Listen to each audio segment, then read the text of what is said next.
देखिए, हमारा जो संविधान चल रहा है वो कहीं न कहीं लचर और एकदम बेबस हो गया है, क्योंकि मेरे जैसे लोगों को इंसाफ लेने के लिए जब इतने दर-दर की ठोकरें खाना पड़ रहा है, तो एक आम नागरिक और एक आम इंसान क्या करेगा?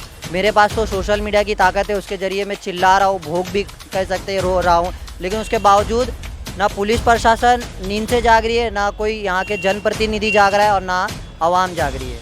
देखिए, मैं अकेला ही चला था जानिबे मंजिल, मगर लोग आते गए और कारवां बनता गया। तो वैसे ही मैं अकेले तो निकलूँगा, अब वो कारवां कितने का होगा, हज़ारों का होगा, लाखों में होगा। जिन लोगों के लिए इतना ही कहूँगा, जो भी यंग जनरेशन के लोग अगर सत्ता से सवाल पूछते और बेबाकी से अपनी आवाज़ को बुलंद करते, उन लोगों का साथ और समर्थन बनाए रखना, ताकि एक अफजल शेख या अभिषेक जैसे लोगों को बढ़ावा मिल सके।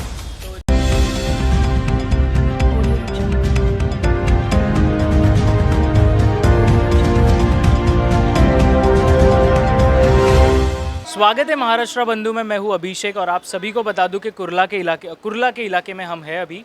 और इसी के आगे आप लोगों को बताने वाले थे कि जो पहले वीडियो हम लोगों ने अपलोड किया था न्यू नूर हॉस्पिटल के सामने, जो हम विषय आपको बता रहे थे, उस विषय से जुड़े पत्रकार हमारे साथ अभी मौजूद है। इनका नाम अफजल शेख है, मुंबई टीवी के एडिटर है। इसी के साथ स्वतंत्र पत्रकार के लिए पूरे मुंबई में इनका नाम जाना जाता है।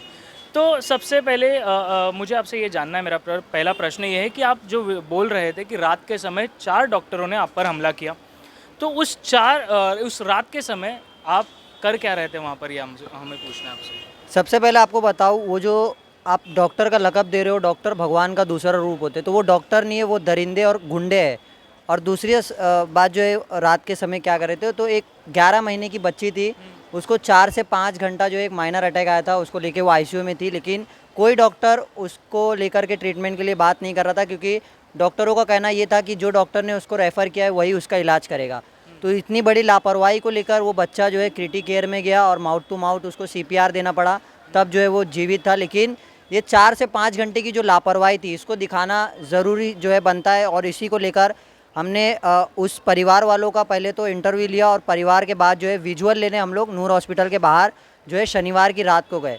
शनिवार की रात को जब गए, तो ये डॉक्टर जो कह रहा है अपने आप को, ये डॉक्टर नहीं, ये गुंडा आया और अपने कुछ साथी वहीं पर उस हॉस्पिटल में वो लोग काम करते हैं, उन लोगों ने सीधा जो है कैमरा मेरी सिस्टर के हाथ में था, कैमरा देखा और हाथापाई जो है सिस्टर से करने लगे। तो हम लोगों ने बोला, लेडी से और इसके साथ आप लोग ऐसा क्यों कर रहे हो? तो सीधा उन्होंने ये सब अनदेखा करते हुए पहले तो लेडीज़ के साथ बदतमीज़ी किया, और उसके बाद मेरे साथ में जो जैन भाई थे उनके साथ और मेरे साथ जो है मारपीट किया, और लेडीज़ के साथ भी जो है हाथापाई मुझे की। ये बताइए, आपको जो मेजर चोटें मैं देख रहा हूँ, आपका हाथ फ्रैक्चर्ड हो चुका है, और आपका जो चेहरे पे हम देख रहे हैं, इतना बुरी तरीके से इन लोगों ने अपना हाथ उठाया एक पत्रकार पर। इसके लिए आप मुंबई में जितने भी पत्रकार हैं जो स्वतंत्र है, इंडिविजुअली करते हैं और रियलिटी लाते हैं निचले स्थल पर, उन लोगों के लिए आप क्या बताना चाहोगे? देखिए, हमारा जो संविधान चल रहा है वो कहीं न कहीं लचर और एकदम बेबस हो गया है, क्योंकि मेरे जैसे लोगों को इंसाफ लेने के लिए जब इतने दर-दर की ठोकरें खाना पड़ रहा है, तो एक आम नागरिक और एक आम इंसान क्या करेगा? मेरे पास तो सोशल मीडिया की ताकत है, उसके ज़रिए मैं चिल्ला रहा हूँ, भोग भी कह सकते हैं रो रहा हूँ, लेकिन उसके बावजूद ना पुलिस प्रशासन नींद से जाग रही है, ना कोई यहाँ के जनप्रतिनिधि जाग रहा है और ना आवाम जाग रही है। दूसरी चीज़ मुझे ये पूछना था, हमने हाल ही में आपके ये यूट्यूब चैनल है उस पर देखा, मुंबई टीवी के न्यूज़ पर, कि आप आने वाले दिनों में, अगर पुलिस लोगों ने आने वाले दिनों में ये नहीं लिया, एक्शन नहीं लिया जिन्होंने आपके ऊपर हाथ उठाया है, तो विरोध में आप क्या करोगे? एक मुहिम आपने छेड़ी है, उसके बारे में बताएंगे? जी, अभी तो दिवाली का पावन अवसर है, और सभी जो आला अफ़सर होते हैं पुलिस महकमे के, उन लोगों की छुट्टी होती है, और उसी के चलते मैं नहीं चाहता हूँ कि ये जो भ्रष्ट अधिकारी है, इनके चलते जो है आला अफ़सरों को तकलीफ़ हो।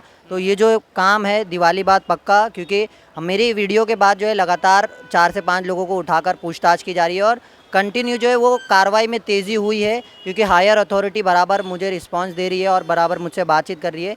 लेकिन अगर जो 2 से 3 दिन दिवाली के बाद अगर ये पूरा गिरफ्तारी नहीं हुआ फरार आरोपियों का, तो मैं डेफिनेटली आज़ाद मैदान पर बेमुद्दत भूख हड़ताल करूंगा, और साथ ही साथ एक मोर्चा लेकर जाऊंगा कमिश्नर ऑफिस। मुझे उस रात के बारे में पूछना है, जब उस रात ये दुर्घटना घटी आपके साथ और आपकी टीम के साथ। मुझे पूछना था कि कुछ एक्शन लेने में हमारे जो पुलिस प्रशासन है उनका कुछ देरी हुआ, या आपको कहीं पर खटपट लगी कि इस चीज़ों का जो एक्शन लेना चाहिए था वो सही तरीके से वो नहीं ले रहे, ऐसा कुछ आपको उस वक्त ऐसा फील हुआ?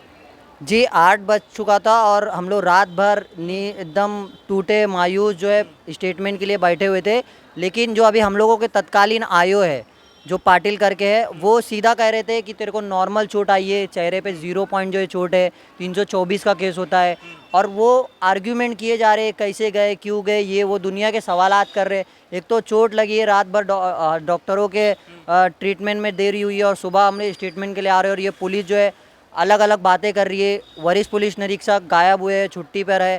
तो ये सब क्या है? जब तक डीसीपी सर नहीं आए, जब तक मामला जो है संज्ञान में नहीं लिया गया। यानी कि आप लोगों ने जब भी हायर प्रोफेशन में जब जाकर आपने जब डीसीपी को कहा तो एक्शन हुआ, नहीं तो नहीं हो रहा था। कि आपको इस तरह का शक है कि निचले स्तर पर जो पुलिस वाले हैं वो ऑन टाइम पर आपकी बातों को नहीं सुन रहे थे? जी, मैं सीधा बोलूँगा, कुर्ला पुलिस स्टेशन के वरिष्ठ पुलिस निरीक्षक है राविंद्र हवले, उनको यहाँ से निलंबित किया जाए ताकि जो कुर्ला शहर में ये ऐसे आपराधिक लोगों को बढ़ावा मिलता है, उन लोगों को बढ़ावा नहीं मिलेगा और जो उनके जगह दूसरा कोई आएगा वो निष्पक्षता से जांच करेगा और न्याय के साथ जो है कंधे से कंधा मिलाकर खड़े रहेगा और मुझ जैसे लोगों को इंसाफ दिलाएगा। जब आपके साथ ये दुर्घटना घटी, मुझे ये बताइए, जो आरोपी थे, हमें पता चला, हमें हमारी जानकारी के मुताबिक पता चला कि जो मेन आरोपी था, जो डायरेक्टर है न्यू नूर हॉस्पिटल के, आसिफ शेख नाम है उनका।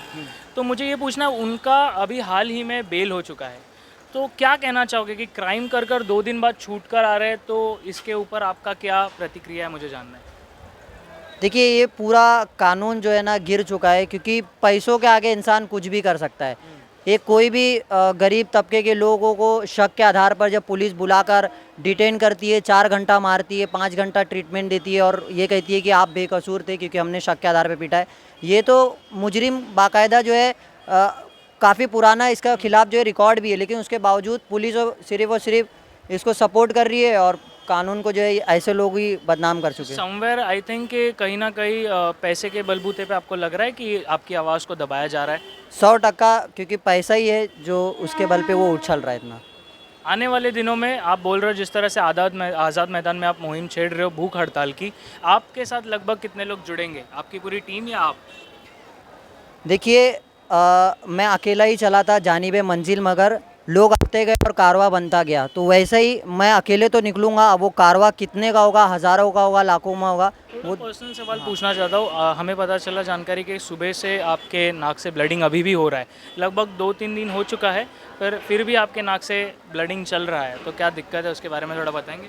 यही पुलिस वालों के चलते जो है आराम करने का मौका नहीं मिल रहा और आरोपियों के पीछे हम लोग दौड़ रहे हैं कि आरोपी हम लोग जो है ला करके देंगे, तो यही सब ब्लडिंग हो रहा है। क्या अगर उम्र है आपकी? अभी 21 ईयर्स है। 21 का उम्र है आपका, आप और रात के 11 बजे के समय रात में आप इस तरह का काम करने जा रहे हो, सामने से इस तरह का दुर्घटना हो रहा है, डर नहीं लगता आपको? देखिए, वो चीज़ें आप भी जानते हो क्योंकि आप भी यंग एज में हो और आप भी ये सब चीज़ें फोर्स कर रहे हो, क्योंकि क्या होता है कि जो वरिष्ठ अधिकारी है, आज उनके पास पेन है लेकिन वो लिख नहीं सकते, ज़बान है तो बोल नहीं सकते। अब वैसे लोग अगर चुप होंगे तो हम तो यंग जनरेशन है, हमारा तो खून जो है खौलता हुआ है, एक फिर हम वो बार चीज़ दर्शकों के बोलेंगे। लिए आप बताइए कि जो आप लगभग 6 साल से पत्रकारिता कर रहे हो, आपके दम पर, अब जब अंडर एज थे, जब से स्टार्ट किया है, आज एक मुकाम पर पहुँचे हो, पूरा कुर्ला से, साउथ मुंबई और हमारा यहाँ से कुर्ला से जितने भी लोग आपको देखते हैं, आप काफ़ी मशहूर हो, उन लोगों के लिए बताइए क्या कहोगे?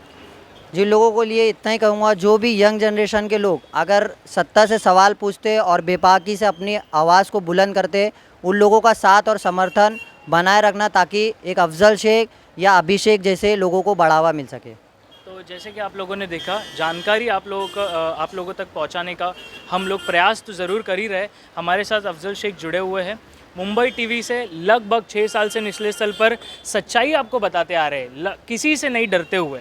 तो हम चाहेंगे कि इनको इंसाफ मिले और हमारा प्रयास ये होगा कि आने वाले दिनों में अगर कार्रवाई नहीं होती है तो कुर्ला पुलिस स्टेशन में पहुंचकर अधिकारी से प्रश्न करने की भी हिम्मत हम रखते हैं।